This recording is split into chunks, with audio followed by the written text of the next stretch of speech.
Satuan Polisi Pamong Praja atau Satpol PP Kota Langsa Sabtu malam terlibat bentrok dengan pedagang mainan saat penertiban.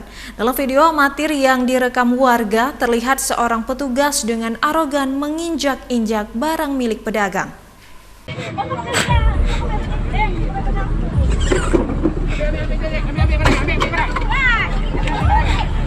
Jangan berantem lah. Iya.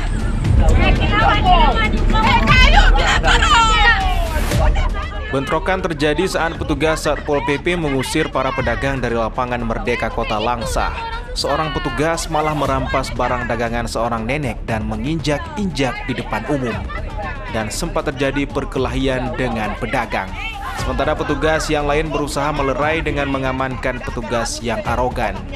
Nek Aminah, pedagang jajanan, sangat menyesalkan sikap petugas Satpol yang mengusir pedagang dari lapangan. Padahal para pedagang telah menyetor sejumlah uang untuk petugas Satpol setiap malam berjualan. Menurut Nek Aminah, setiap malam minggu pedagang diminta setoran oleh Satpol PP Rp10.000, sedangkan malam lainnya pedagang wajib setor Rp5.000. Oh, nggak boleh jualan ya? Nggak boleh. Oh, alasannya apa? Ya, nggak tahu nggak boleh. Aku bilang orang jualan keliling kok nggak boleh. Biasanya boleh, kenapa nggak boleh? Kok dia jaga, kita setor. Jaga kemana nggak tuh nggak aman juga. Oh, udah setor dikejar juga? Nah, dikejar juga. Oh, berapa itu setornya, Bu? Kalau malam minggu 10. 10.000.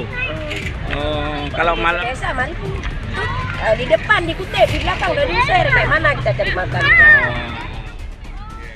Untuk itu, para pedagang mainan dan jajanan ini meminta agar dibolehkan berjualan di lapangan. Apalagi jualan mereka tidak mengganggu ketertiban dan kenyamanan pengunjung. Mereka berjualan dengan berjalan kaki keliling lapangan sambil menjinjing dagangannya. Dari Kota Langsa, Ismail Abda, iNews melaporkan.